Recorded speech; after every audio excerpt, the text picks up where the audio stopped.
Mr. President, can I have your watch as a graduation gift? Nasagot niya, why? Why will I give you my watch?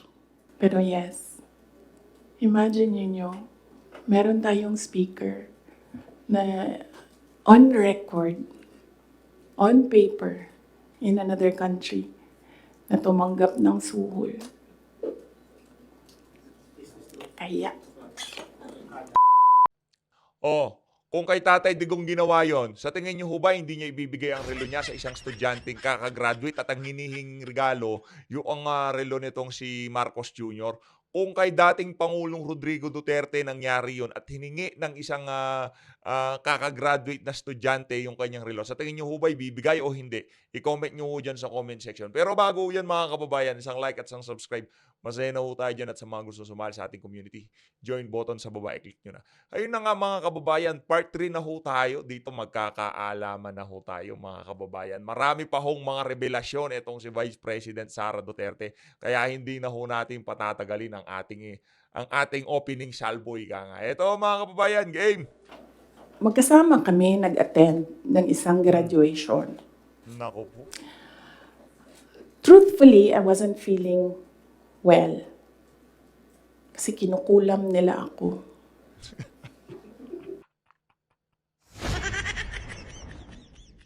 Talaga ang ginagamit na nila lahat ng pwede nilang gamitin laban dito kay BP Sara. Pati kulam. Andiyan na sila, umabot na sila sa kulam. Nagsama-sama na silang lahat. Oo. Kinukulam pa nila ako. Oo. So I wasn't feeling very well. Pero I had to go. Kailangan ko pumunta. Kasi para naman sa graduates yun. Hindi para sa akin yun. That's their happiest day. So nagsama kami.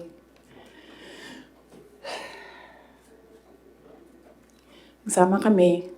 Katayo kami doon. And merong isang graduate na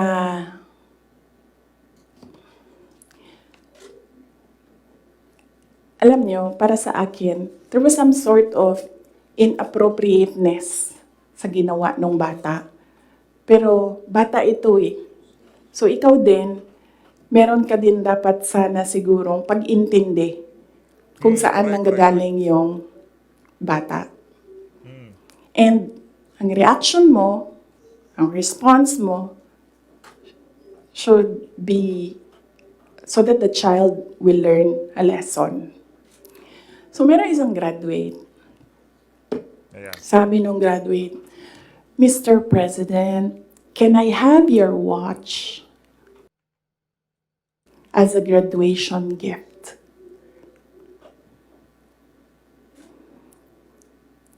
And narinig ko, sa tabi ako, di ba? Narinig nung katabi ko. Narinig nung katabi ng katabi ko. But apparently, this guy, di niya alam kung ano isasagot niya. Nako po. So, ang ginawa niya, pinaulit niya sa bata. What did you say? So, this time, syempre bata, hindi niya alam ba saan yung inulit ng bata, louder this time. Mr. President, can I have your watch as a graduation gift? Nasagot niya, why? Why will I give you my watch? Nako, grabe ho tong presidente na to. Ano ho talaga sila eh, hindi ho talaga sila para sa tao, sa totoo lang. Kung kay Tatay Digong ho ginawa yon, malamang sa malamang, mabilis pa sa alas 4, uhubarin niya yan at bibigay niya dyan sa bata. Kasi yung mga relo ni Tatay Digong eh, pagisak-gisak lang yan eh. Di ba? Pero pwede naman nung sabihin na ganito ni Marcos Jr. doon sa bata eh. Alam mo iho, magkakaroon ka ng ganitong relo pagka nakapambudol ka. Makukuha mo ito pagka nakapanloko ka ng mga tao. At that point, may sakit na ako. Wasn't feeling very well. Nandun lang ako, nakakatayo ako doon kasi may gamot ako. Gusto ko tanggalin yung ulo niya ba?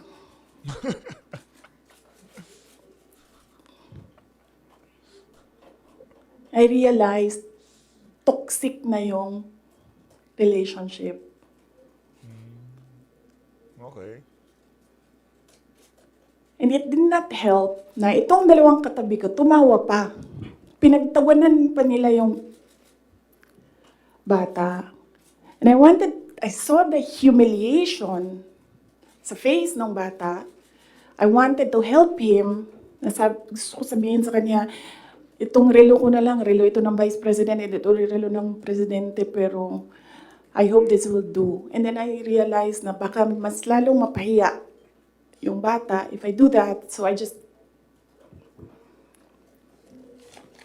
imagined myself cutting his head. Gusto ko, ganun din ang gusto ko gawin doon sa mga katabi ko. So na-realize ko, toxic na ito.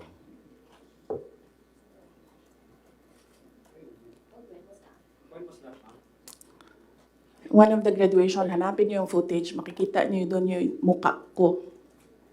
Tsaka mukha niya. I-lip read niyo yung sinasabi niya. Why? Hanapin niyo yung footage, ma'am. Magtrabaho kayo konti, mag-research kayo. Gusto ko kasi nitong mga mainstream media nito, spoon-feeding lagi. So, gusto ko sabihin sa kanya, bago ko tanggalin ang ulo mo, yang batang yan yung magpapakamatay para sa bayan natin. Nag-aral yan ng 4 na taon, naghirap yan ng 4 na taon, walang tulog araw-araw para mag-training kasi mamamatay yan para sa bayan natin. Grabe. Oh. Yan yung batang yan, ang mapuputulan ng daliri diyan sa fiasco ninyo sa West Philippine Sea. Ah, sundalo. Ibig sabihin, graduate to ng And then, I'll cut his head. So, doon, na-realize ko, toxic na, di ba? Ganyan na yung imagination mo. Ang imagination mo, Ano sila, pagka nagsasalita itong si Marcos Jr., pagkakaisa. Hinihingi lang yung kanya sa bagay. Bakit ba niya naman ibibigay? Baka 15 million yung relo niya na yun. Baka 20 million yung relo niya. nasakal mo na yung tao. yeah, And then talaga. I said, this is over. Tapos na. And then, so hindi pa natigil. Doon sa Tamayong, sa barangay Tamayong, sa Davao. Alala niyo? Pinupuk-puk nila yung mga tao doon. Hinampas, pinukpok. Doon sa diversion road ng Davao City, tinirgas nila yung mga tao doon. Isang tao lang ang hinahanap mo, ha? Bakit mo pukpukin yung 30? Bakit mo itirgas yung 100? Paano nag-surrender yung tao? Di ba kinausap lang? Kinausap lang siya. Mag-surrender ka. And then he said, okay, I will surrender. So anong purpose na pukpukin nyo? Yung tao na hindi naman niya alam na saan si Pastor Kibuloy, nandun lang siya, nagtatrabaho. Doon siya nakatira. Anong purpose? Anong purpose na i-tear gas mo yung tao for expressing his desperation, his frustration, his anger? Para lang maghanap ng isang tao na in the end, paano nag-surrender? Kinausap. Nag-surrender siya.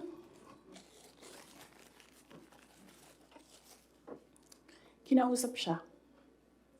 Walang napukpok, walang natirgas, walang nasaktan. And then, kailangan nyo talaga ganunin ang mga tao. And then I said, it's all over. So, umupo ako dun sa table ko sa DepEd at the time.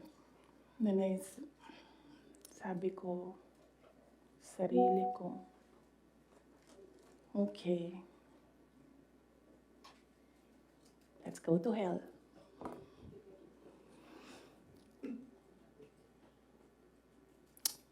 So, ano bang ginagawa nila? Balik tayo dun sa yung political reconciliation. Ang gusto nila, hindi ko sinasabi silang lahat ha, si Martin Romualdez lang. Ito na ho, kay Martin Romualdez na tayo. Kaya na nga ba sinasabi natin? Ang gusto ni Martin Romualdez, mag-president. Nakita ko yan sa kanyang mata noong ilang oras na tayo? 1 hour and 31 minutes na yun nandito.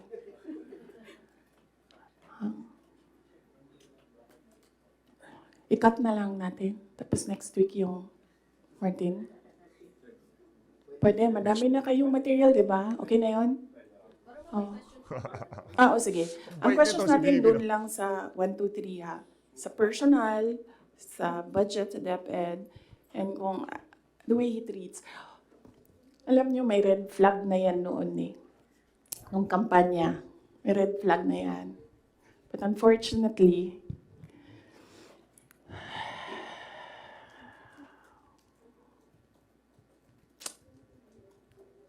hindi ko naisip na ganun kalala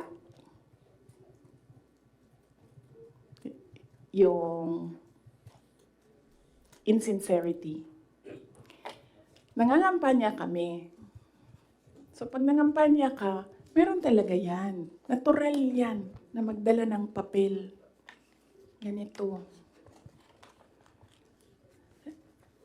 Pag ikaw politiko ka, alam mo na yan. May magdadala yan ng papel. Sometimes, ganito, naka-envelope. Sometimes, folded paper maliit. Iba-ibang ano. So, daming tao. May isang matandang babae. Dala siya. Tiningnan niya. Ayaw niya tanggapin. Ayaw niya kunin yung papel. So, ang ginawa ko, para that person will not feel bad, sabi ko, ako na lang. Ginawa ko. Mabilis lang kasi yun. Diba? Kasi, ano yan eh, motorcade. So, mabilis yan. Pag ganon, gumanon, ginanon, ako na lang. Tapos, tinanong ko, may number? Sabi niya, meron. Pag politiko ka, alam mo na yan dapat, di ba? So, doon sa truck, binasa ko. 1 page lang naman, binasa ko. Simple. Request of 5,000 pesos for livelihood. Tumingin siya sa akin. Sabi ko, ako nang bahala nito. Maliit lang na bagay ito. Ako na. Sabi niya, okay, sige. Yan lang.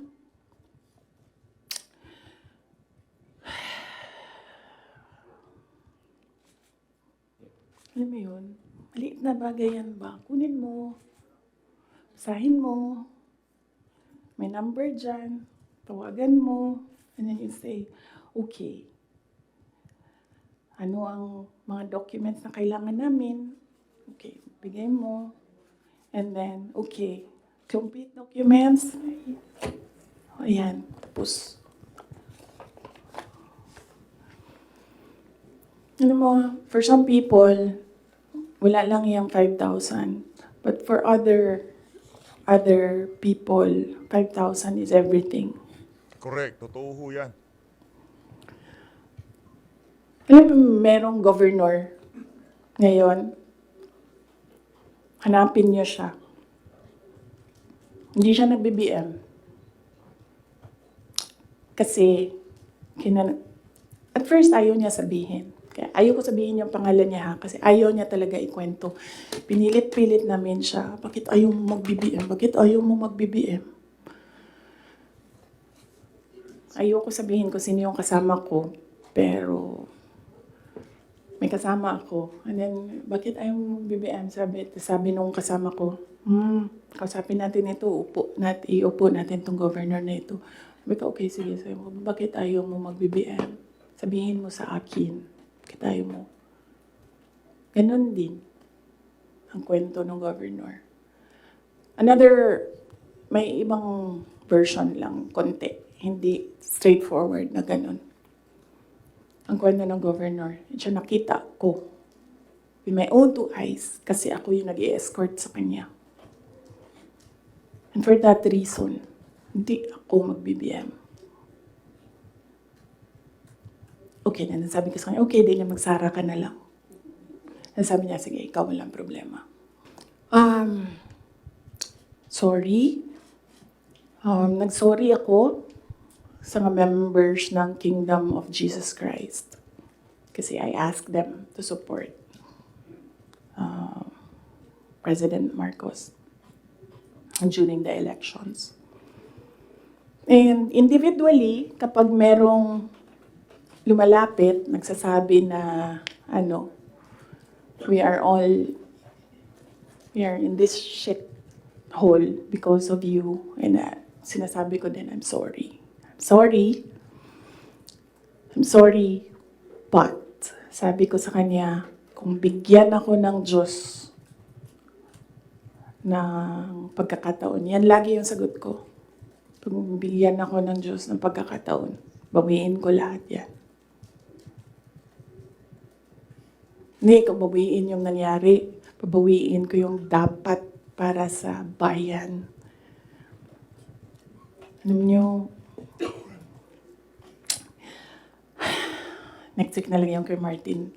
Pero si Martin talaga is an embarrassment for the Philippines in the global stage. Kakahiya. Next week na lang or next week after Sige, next Undas. week na lang. Abangan ho After natin Undas, next week. pag-start ng house. No? Pwede. Pagbalik ng house. Kasi I think nakabakasyon pa sila lahat. Ma'am, question lang. Ma'am, Yeah. nag-campaign kayo ni PBBM together, ilang buwan din po yon, magkakasama kayo araw-araw, almost araw-araw, and then syempre naging member kayo ng cabinet. Bakit po hindi kayo naging magkaibigan despite yung matagal na pagkakasama po ninyo? Ni President Marcos, hindi talaga kami magkaibigan. Nagkasama lang kami, unang-una dahil sa eleksyon, pangalawa dahil sa trabaho. Hindi kami magkaibigan yan. Isipin nyo ha, noon, nung tumatakbo pa, meron kaming group chat. Nandun siya. So yun lang yung some sort of communication namin dun sa loob ng group chat na yun. And hindi siya medyo nagsasalita doon, bihira. After nun, nawala na siya doon sa group chat.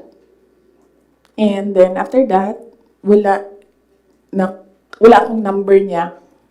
I'm sure may number siya sa akin. Kasi syempre, nandyan yan sa mga staff mo, sa aide mo, diba? Yung number ng Vice President. Pero, wala kaming, some sort of communication. Nothing at all. Except nung magkasama kami para mangampanya. Yan lang. Sa labas niyan, wala na.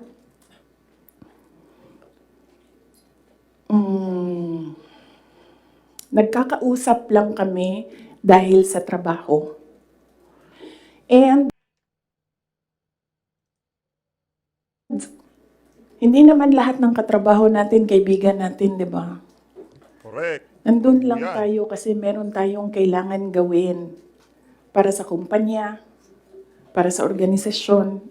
In our case, nandun kami kasi may kailangan kaming gawin para gumanda, gumaling, maging sustainable yung Pilipinas. So, yun lang yun. Dati naiimbita ako sa kanilang bahay dyan sa Malacanang, Bahay Pangulo. Dati naiimbita ako sa Bahay Pangulo. Pero, I was just tolerated. Kasi, may gamit naman ako. Alam mo yun? I'm useful to them. So I was just tolerated. And alam ko naman yun. But wala naman problema sa akin yun. So as long as I can do my job sa DepEd, tsaka sa Office of the Vice President, mabigay ko lang yung promise ko, plataforma ko, promise ko sa bayan, magawa ko lang yung kailangan gawin para sa education sector. Wala akong problema. You can tolerate me all you want. You can invite me sa mga gatherings nyo. Pero I knew I was tolerated. Because Lisa Marcos is another story. Naku po. Unahin muna natin si Martin Romualdez. Oo. Kaya nga sabi ko, sabihan niyo sila, huwag nila banggitin yung pangalan ko. Yes. Is Lisa Marcos part of dun sa sinasabi niyong triangle kanina? Yes. Oo. Oh, anong purpose ni Inday Sara? Ang magagawa ko sa bayan, I will call bullshit as it comes. Yan ang magagawa ko para sa inyo. Kung bullshit siya, sasabihin ko sa inyo, bullshit talaga yan. And, yes, as I said, huwag kayong mag-alala sa akin. Hindi ko kailangan ng pera. Kaya hindi ako madadala sa pera. Kasi, ang pinakagusto ko sa buhay ko, hindi siya nabibili ng pera. So kahit man meron akong 500 billion sa likod ko, hindi pa rin mabibili yung gusto ko. So hindi ko siya kailangan. And hindi ako takot. That's why I said, you can drag me to hell all you want. Wala kang problema sa akin yan.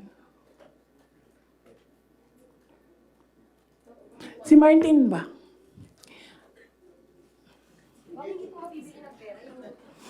Sinabi niyo po hindi mabibili ng pera yung gusto niyo. Ano po yung gusto niyo? Ayaw ko sabihin, masyado ng personal yan, ma'am. Masakit na nga sa akin na kailangan ko magsalita kwento. Masakit na nga para sa akin na ikwento ko from 2016 to 2021, anong nangyari sa mga group chat na yan, yung mga papel na yan, masakit siya. I don't like talking about my life.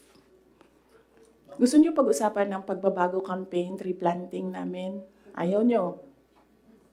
Kasi po ma'am, I understand po ma'am nung 2022 to 2023, I mean, kasama kayo lagi ni Speaker Martin Romualdez sa mga events ni BBM. So, Yes. why, parang bakit, tapos yun nga, before yung nangyari yung resignation sa lakas, after na resignation sa lakas, nakita ba kayo ni BBM na kanudling daw or holding hands kayo ni Martin during one of his foreign trips? So, why biglang nasuklang kayo bigla kay Speaker?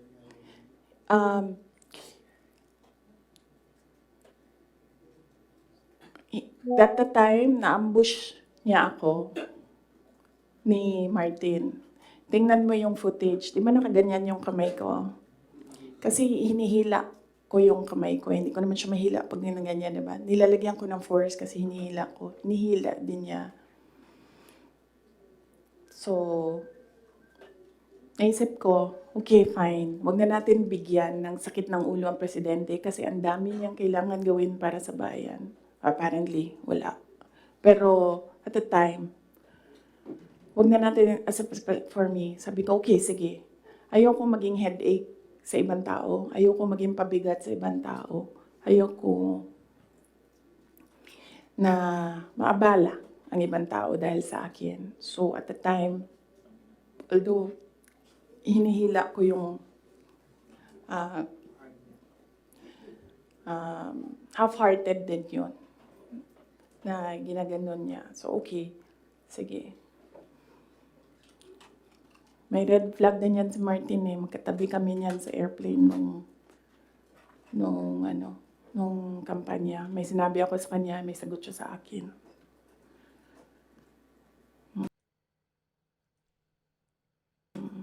Pero yes, imagine niyo, meron tayong speaker na on record, on paper, in another country, na tumanggap ng suhol.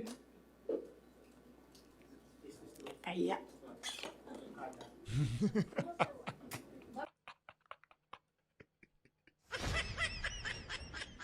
Yan na nga ba sinasabi natin. Wala pa ho tayo ha. Mga ano pa lang ho yan. Wala pa ho tayo kay Martin Tambaluslos Romualdez. Mga patikim pa lang ho yan itong si Vice President Sara Duterte. Kakahiya. Yun ho ang ibig niya sabihin noong sinabi niyang ang ating Speaker of the House pinagtatawanan sa buong mundo. Dahil ho siguro yon doon sa heavy luggage issue nitong si Martin Tambaluslos Romualdez. Loy. ay, kailan ba yung speaker part? Kailan yung Martin Romualdez part? After November? After opening ng House? Yes. Let's talk about ng confidential funds ng the House. Regarding po sa DepEd and the OVP's confidential funds. Ma'am, kasi Ay, po, yes, as I said, antayin natin yung next hearing ng House, Good Governance. Masyado pa kasing, masyadong maaga sagutin sila. Walang lumalabas eh. Gusto ko lumabas so that pwede akong magsalita. Wala. Kahapon, wala naman. all lawmakers were questioning about the... Pinapasumpilan nila yung mga tao nyo. Yes. Ang position ko dyan, sa DepEd, hindi na ako nakikipag-usap sa kanila doon. Sabi ko, kayo nang bahala ko anong gusto nyo gawin dyan. Pero dito sa Office of the Vice President, sinasabihan ko yung mga tao na kapangalan, kung ano yung gusto mong gawin, yun ang susuportahan ko. Kung ayaw mo umattend, susuportahan kita. Kung gusto mo umattend, susuportahan kita. Hindi ko pipilitin kung ano yung dapat mong gawin. Mag-decide ka, and then kung ano yung path, if you decide on the path that you will take, I will support you on that. So, hindi pa kami nagkausap nung merong mga subpina, hindi pa kami nagkausap kung ano yung gusto nilang gagawin. Basta sinabihan ko sila, I will be with you every step of the way. Sinabihan ko din sila, kung ang decision mo ay magpa-detain, sinabihan ko din sila, sasamahan kita doon sa loob ng detention. Walang problema yan sa akin. Kasi hindi naman lahat ng mga tao kasi sanay sa pressure, sa stress. Hindi sila sanay sa mga ganyan na ilalagay ka sa national TV, papahiyain ka. Hindi lahat ng tao nakakapag-isip ka agad kung anong gagawin, kung anong sasabihin. So some of them really are saying na magpa-detain na lang ako. And then sabi ko sa kanila na okay, walang problema yan. Samahan ko kayo sa detention. I'm sorry, on the issue of budget naman, since parang final na sa House part ng 733 million, Napakawalang yahoo talaga nitong mga congressman na to. Oo. satellite offices. Alam ho kasi nila na hindi iiwan ni VP Sara yung mga tauhan niya eh. Kung hindi makontempt itong si VP inaantay Sara, namin yung mga yung tauhan GAA. niya. So, pag nandyan na yung General Appropriations Act, alam na namin kung ano, ilan. And then meron na kaming mga options ngayon. Unfortunately, hindi namin siya ma-finalize yung mga options namin kasi hindi namin talaga nakikita kung ano yung nasa batas. Hindi pa kasi batas yung GAB. So, antayin namin, pag nakita na namin kung ano yung numbers, then pipiliin na namin anong options para sa Office of the Vice President. But rest assured, patuloy yung trabaho ng Office of the Vice President para sa bayan. Kung ano man yung kaya namin base sa kung ano yung budget, ibibigay namin yan sa taong bayan. Saludo. Last Saludo question, tayo. Good government to Saludo kay No BP. interest for questioning po about sa 16 million pesos po na ginasta ng OVP, pati po ng confidential funds ng 2022 po, na nagasta yung 11 days para daw po sa rental ng safe houses. One lawmaker even asked po na yung 5 million naman po na nagastos ng 2023 sa third quarter po ng OVP confidential funds, nagastos lang po sa loob lamang, sa loob ng 79 days. So parang nakakapagtaka rin daw po sila na bakit yung 16 million pesos nagastos po sa loob lamang ng 11 days.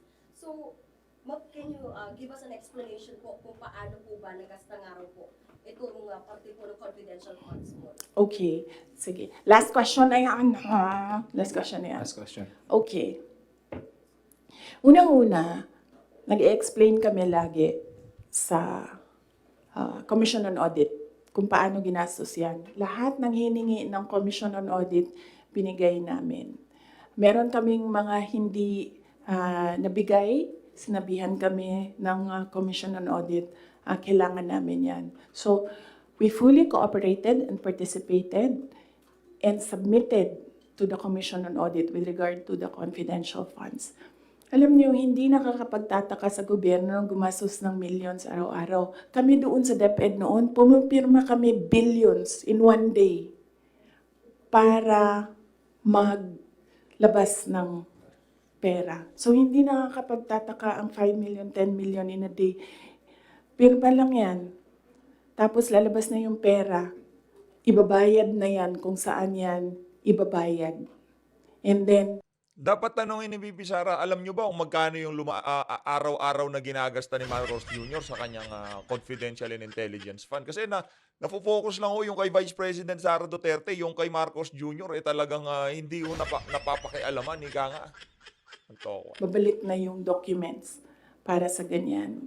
Ganun talaga ang gobyerno. Gumagastos siya everyday para sa mga projects niya. And sometimes, it's not millions, billions ang pinipirmahan ng mga opisina ng gobyerno para sa projects. Okay? Yes. Maraming salamat.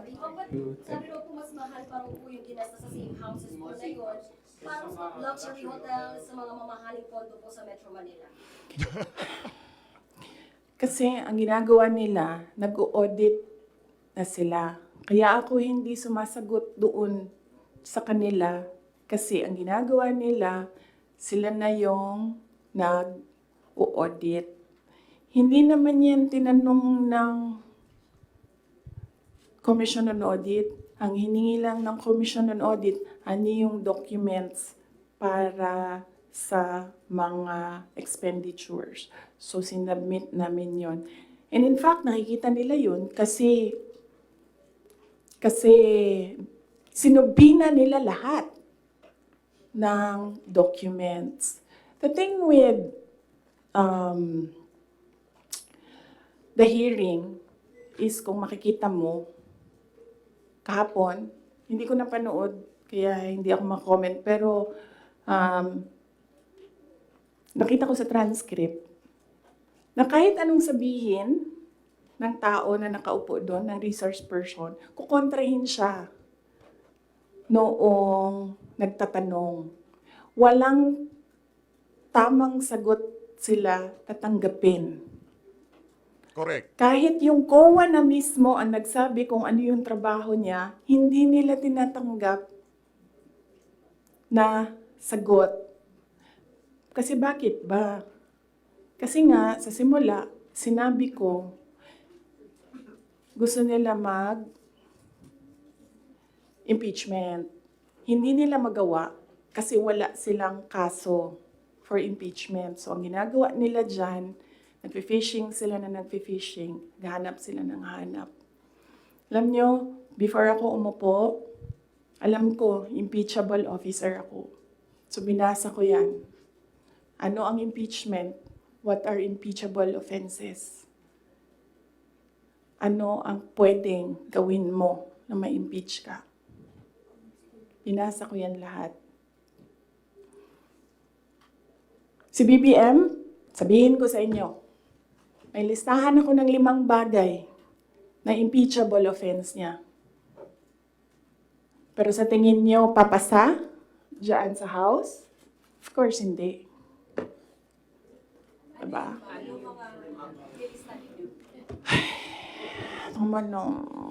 Last question. Last Hindi ba kayo question. napapagod? I mean, Last question. grabe ang energy ninyo. Ma'am, Hindi. Deped official, Last question. Tayo rin napapagod na dito sa kakapakinig dito sa mga walang kwentang tanong ng mga media na to. Pero nasasagot Yung naman ni envelope Sara na ng yan? masaya. Kaya ako sinasabi kanina, antayin natin yung next hearing. Kasi hindi pa siya enough eh. Ang gusto nila kasing palabasin sa mga tao, yung envelope na yan, yung pera na yan, galing sa confidential funds. Yun yung gusto nilang i-portray sa public. Para yung perception ng tao, hindi talaga ginamit para sa ano. Pero kasi, para sa akin, kulang pa siya. So, inaantay ko yung next hearing. Bago ko pag-usapan yung envelope na yan, kasi kasama yan dun sa triangle. So hindi pa po siya. Yes! No. Hindi yan sagot sa tanong mo. No, I will not answer questions anymore. yung DepEd po, meron daw po Yes. Marian. Thank you. Thank you. Ayun na nga mga kababayan, palakpakan ho muna natin ang ating napakagandang Vice President Sara Duterte. Palakpakan. Saludo ho tayo dito kay Vice President Sara Duterte. Sa mga nanood, nag-comment, nag-react dito sa video na to, saludo ho si PH Update sa inyo. Maraming salamat sa pagsuporta. Mag-ingat ho kayong lahat, ha. Huwag ho kayong basta-basta magpadala sa mga walang kwentang litanya ng mga kalaban itong si Vice. Yung mga kumakalaban, wala namang kalaban si VP di ba? Napakatahimik lang ng buhay niya, pinipilit lang ho siyang kalabanin itong mga walang yang politiko, yung mga aso ni Tambaluslos at nitong si Lisa Bangag. Pinipilit lang ho siyang awayin. Wala namang kaaway itong ali. Ang bait-bait nitong si VP Sara. Maraming salamat ho mga kababayan. Mag-ingat ho kayong lahat. Mahalin natin ang Pilipinas.